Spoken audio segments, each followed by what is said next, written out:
안녕하세요. 허브경제TV입니다. 오늘 볼 종목은요, 하나시스템을 좀 보도록 하겠습니다. 뭐 큰 움직임은 없었습니다. 주가도 그렇고 여기 시장도 마찬가지고, 일단 오늘 밤에 한 9시 반인가요? 그때 PC가 발표가 될 건데 굉장히 좀 중요한 부분이죠. 뭐 이게 좋게 나오든 나쁘게 나오든 아마 다음 달에 금리 인하가 되는 것은 거의 사실인 것 같아요. 근데 이제 만약에 여기서 좀 좋은 게 나왔다, 좋은 수치가 나왔다라고 하면은 우리가 한 0.25%포인트 정도 낮아질 거야 라고 생각했던 것이 갑자기 이제 B컷이 될 수도 있거든요. 0.5%. 그러면 시장은 환호하겠죠. 그러면서 시장은 급격한 상승으로 이어질 가능성도 있다. 만약에 안 좋게 나왔다라고 하면은 뭐 9월 달에 금리 인하 가능성이 조금 낮아지지만 지금 10명 중에 거의 9명 가깝게 금리 인하가 될 거야 라고 얘기하고 있는데, 낮아진다라고 한들 한두 명 정도만 낮아지지 않을까라고 생각을 해요. 그 점을 여러분들 좀 참고하시고 보시면 될 것 같고요. 일단 오늘 시장 뭐 큰 움직임은 없었고 당연히 주가도 큰 움직임은 없었습니다. 좀 아쉬운 부분이 있는데, 일단 최근에 이제 조선주들의 움직임들이 굉장히 좀 좋아요. 강하게 움직여주고 있죠. 근데 뭐 하나시스템도 어떻게 보면 또 조선주의 한 폭으로서 연결을 해볼 수가 있는데 안 움직여. 왜 그럴까? 이 부분에 대해서 조금 아쉬움이 있는 거죠. 섭섭하죠, 아쉬운 것보다는. 하나시스템 역시도 필리조선소의 지분을 60%나 갖고 있는 회사고, 이 배를 만든다라고 했을 때 그 배를 어떻게 운영이 되는지 어떻게 움직이는지에 대한 그 시스템적인 부분을 하나시스템이 운영을 하고 있는데, 왜 이렇게 소외가 되고 있는 걸까? 뭐 하나오션이라든지 하나엔진이라든지 뭐 이런 애들은 정말 막 이렇게 막 올라가고 오늘도 막 이렇게 쭉쭉쭉쭉 올라가는데 시스템은 왜 오늘도 음봉일까? 이런 부분에 대해서 아쉬움은 많이 있습니다. 조선 쪽으로만 놓고 보면 시스템은 뭐 할 건 없는데, 방산 쪽으로 놓고 보면은 살짝 뭔가 이제 뭐라 그럴까? 많은 사람들이 방산은 고점이야 이런 식으로 얘기하다 보니까 그거에 의해서 움직임이 둔한 게 아닌가라고 생각을 하고 있습니다. 일단은 그 한국 방위산업진흥회가 국내 방산기업 11곳, 그것을 이제 카자흐스탄에 가고 좀 방산 설명을 했다. 그러니까 한국산 무기, 방산 기술을 소개하는 그 발표회다라고 보시면 됩니다.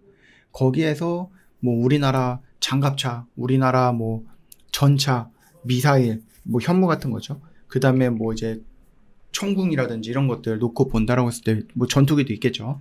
우리 이런 것들 만들어요. 그리고 이런 것들 중동이라든지 뭐 다른 아시아라든지 아니면 뭐 유럽이라든지 이쪽에 우리 팔고 있어요. 그러니까 여러분들도 한번 봐보세요. 우리 미국 것보다 싸요. 그리고 가성비가 좋아요. 이런 식으로 뭐 소개를 했다, 이렇게 보시면 되겠죠.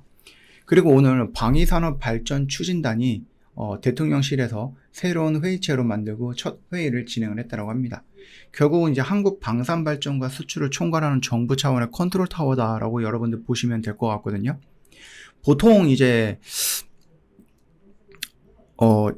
국가가 보통 이제 세일즈를 할 때 우리나라에서 하는 것들은 보통 이제 반도체도 있고 2차 전지도 있고 원전도 있는데, 그 다음에 이번엔 조선까지 했고, 그 다음에 방산까지 진행을 한다라고 보시면 될 것 같습니다.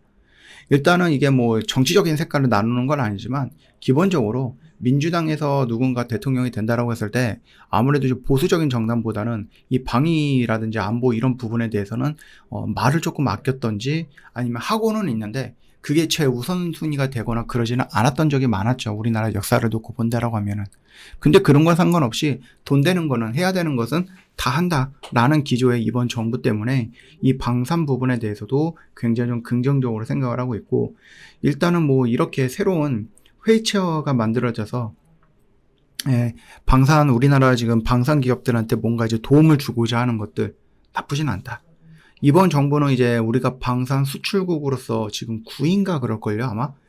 일단은 한 자리 숫자이기는 한데, 최대한 지금 한 5년, 10년 이내에 한 4등까지 올라오겠다. 그걸 목표로 해서 지금 정부도 조금 도움을 주겠다라고 얘기를 하고 있으니 나쁘지는 않다. 이렇게 좀 보시면 될 것 같아요. 우리가 방위산업체라고 해서 방산주라고 하면 이제 LG 넥스원, 하나에어로스페이스, 현대로템, 그럼 이렇게 좀 볼 수가 있겠죠? 물론 이제 뭐 다른 것들을 놓고 보면은 항공우주항공인가요? 뭐 그것도 있고. 근데 보통 우리가 이제 세 개 하면 이렇게 놓고 보는데, 거기에 이제 하나시스템 같은 경우도 뭐 살짝 끼워 볼 수는 있지만 여전히 시스템은 뭐예요? 뭐 전투기를 만들거나 탱크를 만들거나 아니면 미사일을 만들거나 이거를 직접 만드는 건 아니죠. 시스템은 전투기가 어떻게 운영이 되는지, 배가 어떻게 운영이 되는지, 전차가 어떻게 운영이 되는지 이런 것들을 하는 그 전투 시스템이라든지 뭐 어떻게 운영이 되는가를 만드는 회사이기 때문에 직관적으로만 놓고 보면은 얘는 조금 한 발 물러서 있는 듯한 느낌이 좀 나옵니다. 그래서 살짝 실망스럽거나 섭섭한 것도 있는 건 맞아요. 말씀을 드렸듯이 지금의 여기 구간에서 이렇게 올라갔으면 완전히 땡큐이기는 한데 뭐 조금 밀려 내려간다라고 하는데 여러분도 그렇게 크게 걱정할 필요는 저는 없다라고 봐요. 아니 방산주가 고평가 이슈가 있고 주가는 계속해서 밀려 내려가고 있는 것 같은데 이게 끝난 거 아니야? 이렇게 생각을 하시겠지만 저는 방산주 눌리면 눌릴수록 나한테 유리한 자리에 오는 거다라고 판단이 돼요. 그렇게 생각을 합니다.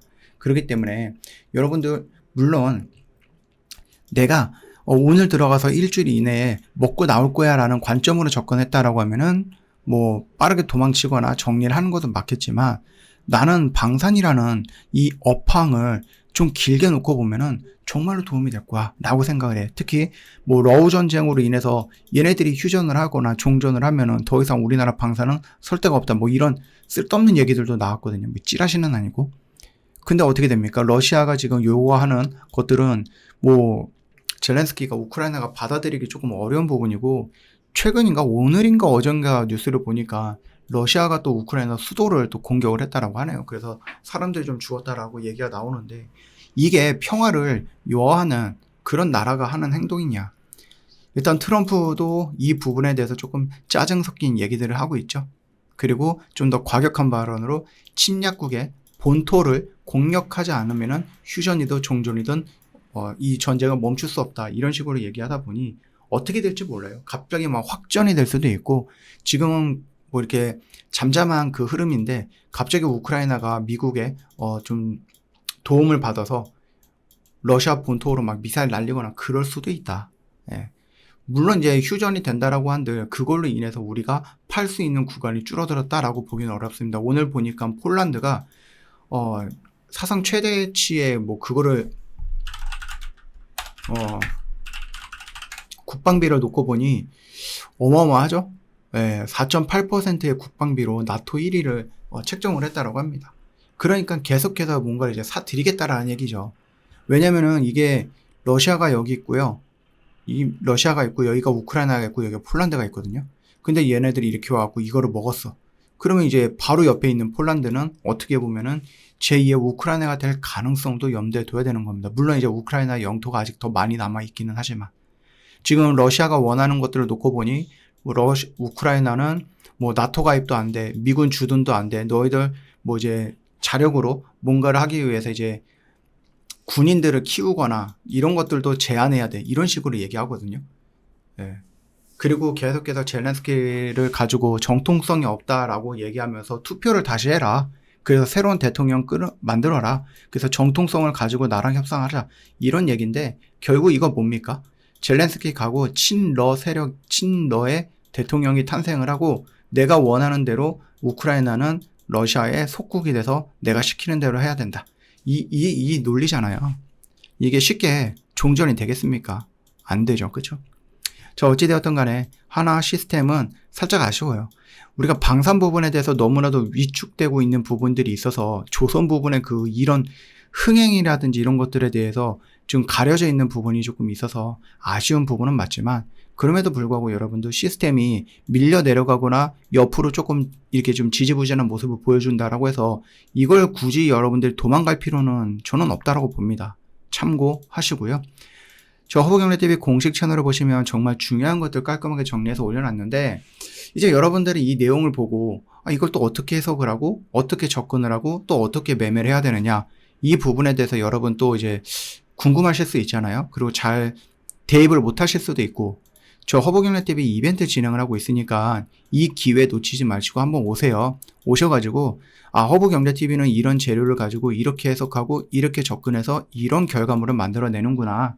이걸 여러분들이 한번 쭉 따라해보세요. 그러면은 도움이 되지 않겠습니까? 이런 경험들이 이런 매매들이 여러분들한테 도움이 될 거고 뭐 나중에 혼자 하신다라고 했을 때 저희 공식 채널은 꾸준하게 무료로 계속 이어질 거니 여기 있는 정보들은 그때 이렇게 했는데 이거 한번 되살려서 여러분들이 해봐도 되는 거고, 지금 이벤트가 얼마 안 남지 않았습니다.